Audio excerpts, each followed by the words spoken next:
মায়ের সাথে যেভাবে কাজ করলাম গল্পটি সম্পূর্ণ শুনলে আপনাদের মেশিন দিয়ে পানি চলে আসবে, কারণ বাবা মায়ের সাথে ঠিকমতো কাজ না করায় মা নিজেই আমার সাথে কাজ করল। বন্ধুরা, গল্পটি শোনার আগে অবশ্যই আপনারা কানে হেডফোন লাগিয়ে নিবেন এবং হাতের কাজ করার আগে অবশ্যই হাতের কাছে টিস্যু রাখবেন। আমার নাম সন্দীপ। আমি মধ্যপ্রদেশের একটি ছোট শহরে বাস করি। সেখানেই আমি এবং আমার পরিবার থাকি। কোনো অভাব নেই, বাবা প্রচুর উপার্জন করেন এবং আমি কলেজে পড়ি। আজ আমি আপনাদের আমার জীবনে ঘটে যাওয়া একটি আকস্মিক ঘটনার গল্প শোনাতে যাচ্ছি। এটি সেই সময়ের কথা যখন আমি কলেজে পড়তাম এবং তখন ততটা বুদ্ধিমানও ছিলাম না। আমাদের বাড়িতে আমি, আমার মা এবং বাবা থাকি। আমাদের বাড়ি বেশ বড়, যেন কোনো ধনীর বাংলো। বাবা সকালে কাজে চলে যান এবং রাতে দেরি করে বাড়ি ফেরেন। সেই সময় বাড়িতে শুধু আমি এবং মা থাকতাম। আমি কিছুক্ষণ পড়াশোনা করতাম এবং পরে ঘুমিয়ে পড়তাম। কিন্তু মা সবসময় বাবার জন্য অপেক্ষা করতেন। সেই সময় আমি কলেজের শেষ বছরে ছিলাম। এক সকালে যখন আমি কলেজে যাওয়ার প্রস্তুতি নিচ্ছিলাম, তখন আমি মায়ের জোরালো কণ্ঠ শুনতে পেলাম। তিনি বলছিলেন, তুমি কি করছ? রাত 2টায় বাড়ি আসো এবং বলো অফিসে কাজ ছিল। রাত 2টা কোন অফিসের কাজ চলে? সরাসরি বলো না যে তুমি সেই মেয়ের সাথে ছিলে। মা খুব রেগে গিয়েছিলেন। আমার মা সাধারণত কারো উপর রাগ করতেন না, তার স্বভাব খুব শান্ত ছিল। কিন্তু আজ কি হয়েছিল জানি না, মা খুব রেগে গিয়েছিলেন। আমি 2টায় আসি বা 3টায়? 3টা বাজে, তোমাকে যা চাইছে তা মিলতে হচ্ছে না, পরে চুপ থাকো। বাবা তীব্র আওয়াজে মাকে বললেন, কি চাইছে তা মিলছে? টাকা, গহনা, এসব ছাড়াও কি কোনো সুখ থাকে? এখন আর কিছু বলো না, কিন্তু এখন আর সহ্য হচ্ছে না।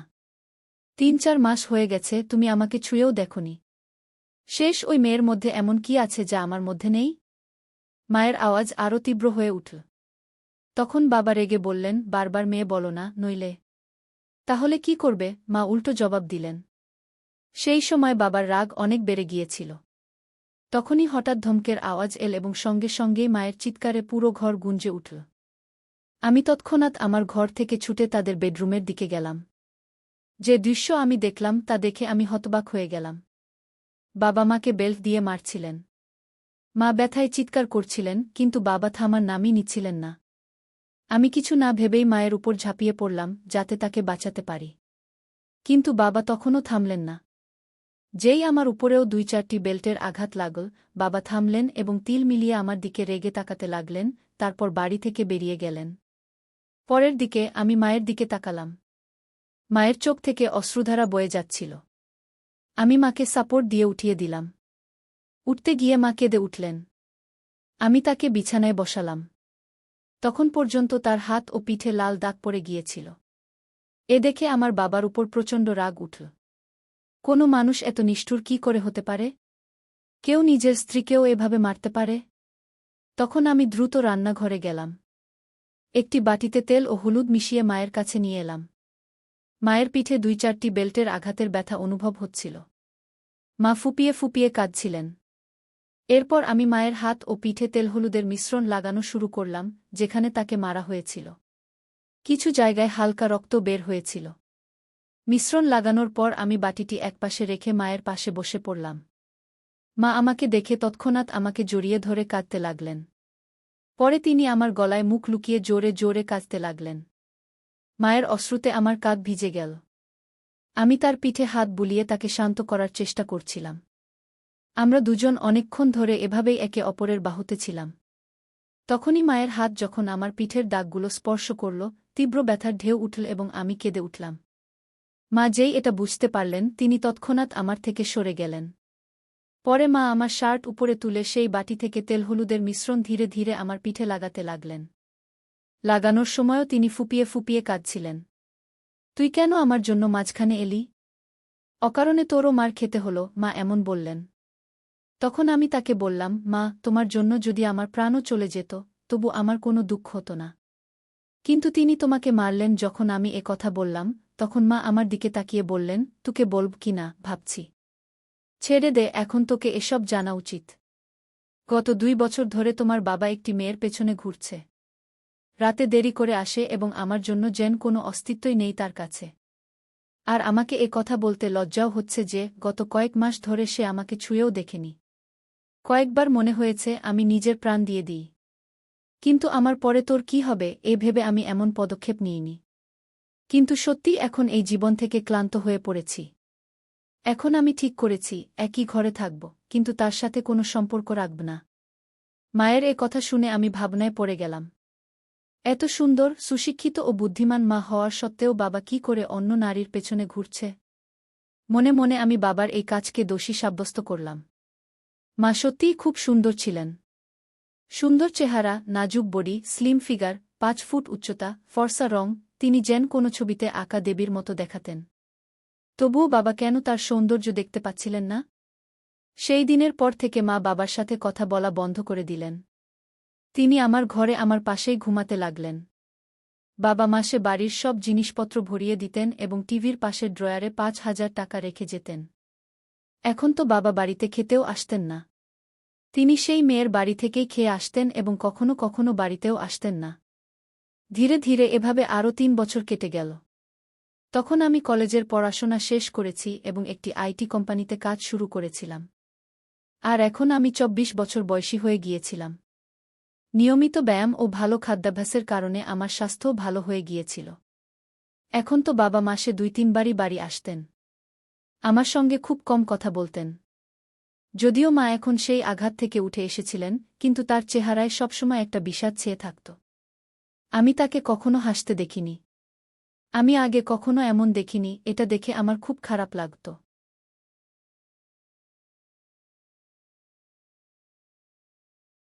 যখন আমি চাকরিতে যোগ দিই, কোম্পানি আমাকে একটি ল্যাপটপ দিয়েছিল, তাই আমি বাড়িতে ইন্টারনেট সংযোগও করিয়ে নিয়েছিলাম। ছোটবেলা থেকে মায়ের সঙ্গে থাকার কারণে আমার বেশি বন্ধু ছিল না, মাই ছিলেন আমার সবচেয়ে কাছের বন্ধু। সন্ধ্যায় যখন আমি কাজ থেকে বাড়ি ফিরতাম, ফ্রেশ হয়ে চা খেতাম এবং পরে বেডরুমে গিয়ে ল্যাপটপে ইন্টারনেট ব্যবহার করতাম। এটা আমার সময় কাটানোর মাধ্যম হয়ে উঠেছিল। সেই বয়সের কারণে আমি ইন্টারনেটে বিভিন্ন ধরনের সিনেমা দেখতাম, কিন্তু আমার সবচেয়ে বেশি পছন্দ হতে শুরু করেছিল মা এবং ছেলের মধ্যে সম্পর্ক নিয়ে সিনেমা। ধীরে ধীরে মায়ের দিকে তাকানোর আমার দৃষ্টিভঙ্গিতেও পরিবর্তন আসতে শুরু করেছিল। একদিন সোমবার ছিল, রাত প্রায় ৯টা বাজে, হঠাৎ বাবা বাড়ি এলেন। আমাদের বাড়ি মায়ের নামে ছিল। বাবা মাকে বলতে লাগলেন যে বাড়ি তার নামে করে দিতে। তখন মা অস্বীকার করলে বাবা তাকে খুব বকাঝকা করতে লাগলেন। মা চুপচাপ শুনতে থাকলেন। এমন সময় বাবা মায়ের গালে এক চড় মারলেন। এ দেখে আমার রক্ত গরম হয়ে উঠল। বাবা দ্বিতীয় চড় মারতে যাচ্ছিলেন, তখনই আমি তার হাত ধরে ফেললাম এবং বললাম, বাবা, এখন যথেষ্ট হয়েছে। এই তামাশা অনেক হয়েছে। এখন আর সহ্য করা যায় না। আজ থেকে এই বাড়িতে পা রাখলে এর পরিণাম ভালো হবে না গি। এরপর মাও রেগে বাবাকে খুব বকলেন।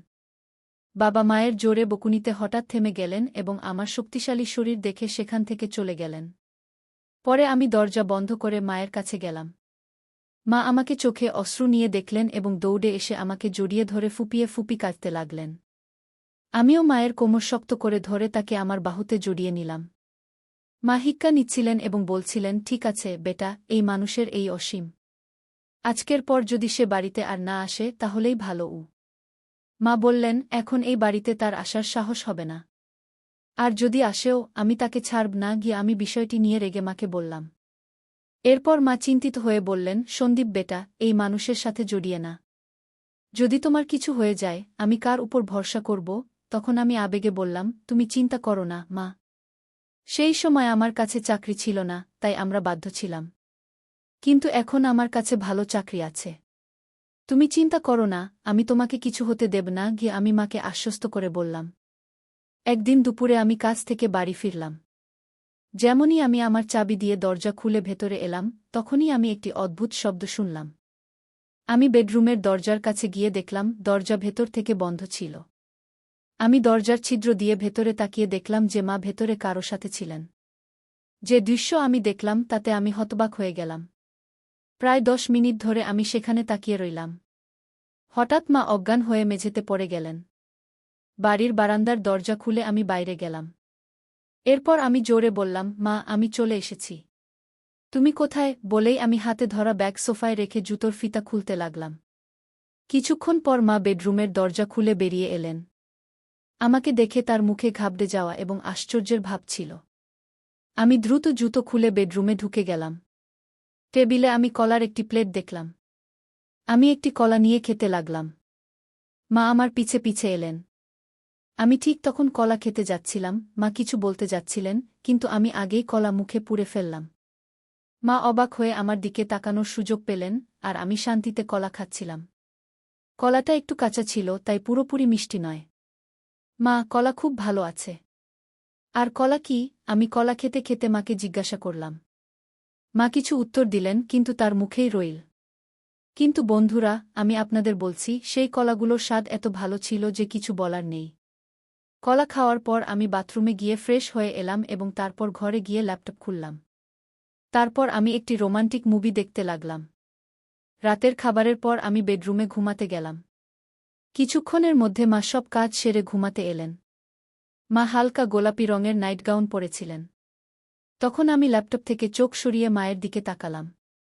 মা নিচু হয়ে তাকিয়া ঠিক করছিলেন। তাকিয়া ঠিক করার পর মা বিছানায় শুয়ে পড়লেন। তখন আমিও আমার ল্যাপটপ বন্ধ করে দিলাম। তারপর লাইট বন্ধ করে ঘুমানোর চেষ্টা করলাম। কিন্তু আমার ঘুম আসছিল না। আমার মাথায় সারাদিনের সেই ঘটনা বারবার ঘুরছিল। অনেকক্ষণ ধরে আমি জেগে রইলাম, আর মা শান্তিতে ঘুমাচ্ছিলেন। কিছুক্ষণ পর মা পাশ ফিরলেন এবং আমার দিকে পিঠ করে শুয়ে পড়লেন। এরপর তিনি ছাদের দিকে মুখ করে শুতে শুরু করলেন। আমি কিছুক্ষণের জন্য ভয় পেয়ে গেলাম, কিন্তু যখন মা জাগলেন না, তখন আমি কিছুটা স্বস্তি পেলাম। আমার সাহস বেড়ে গেল এবং আমি ধীরে ধীরে মায়ের দিকে তাকাতে লাগলাম। মা কিছুক্ষণের জন্য আমার দিকে তাকালেন এবং তারপর চোখ বন্ধ করে নিলেন। আমি বুঝে গেলাম যে তিনি এখনও জেগে আছেন। আমি আরেকটু এগিয়ে গেলাম এবং নিজেকে সন্তুষ্ট মনে করলাম।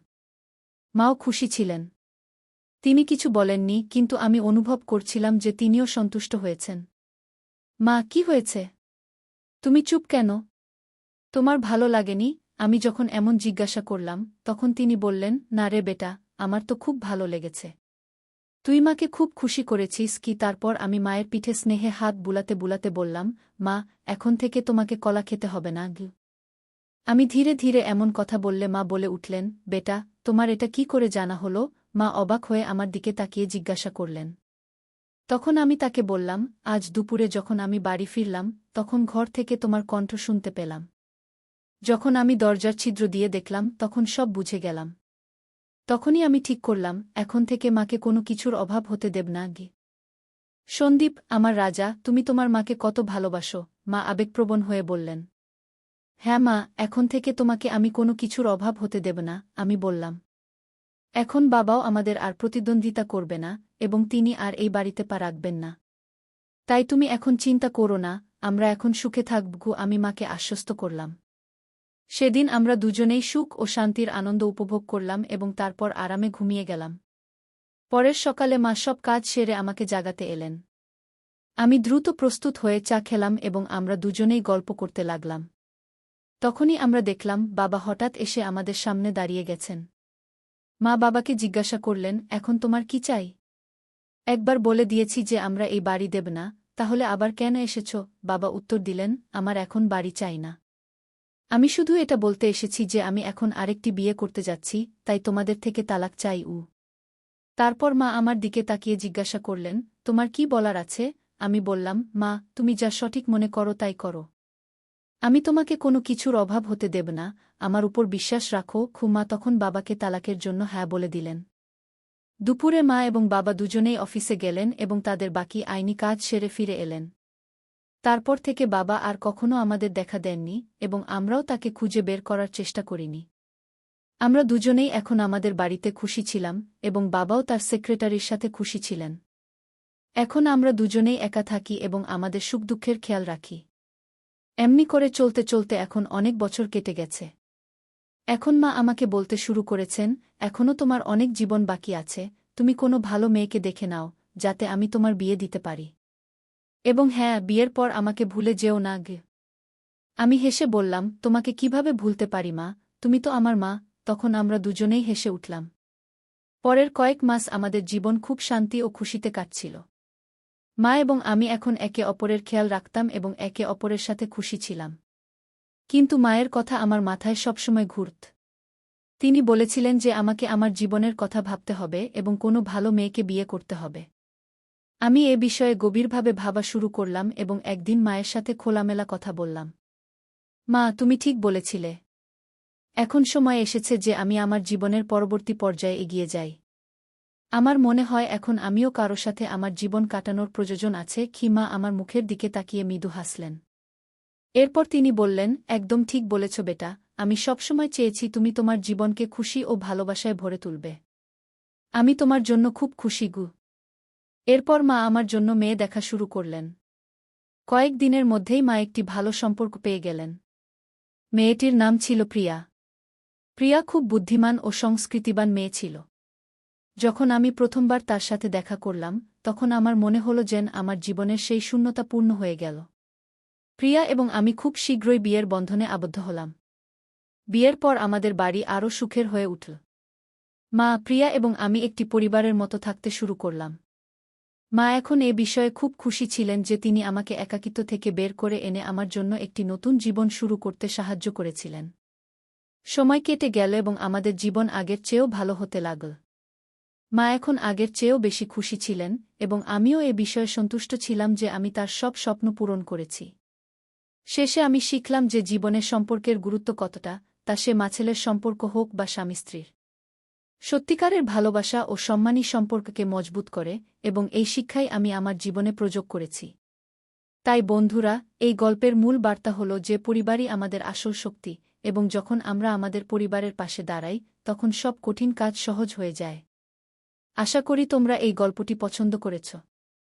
যদি গল্পটি পছন্দ হয়ে থাকে তবে লাইক করো এবং তোমাদের বন্ধুদের সাথে শেয়ার করো। এমন আরও রোমাঞ্চকর গল্পের জন্য আমাদের চ্যানেল সাবস্ক্রাইব করতে ভুলো না। ধন্যবাদ।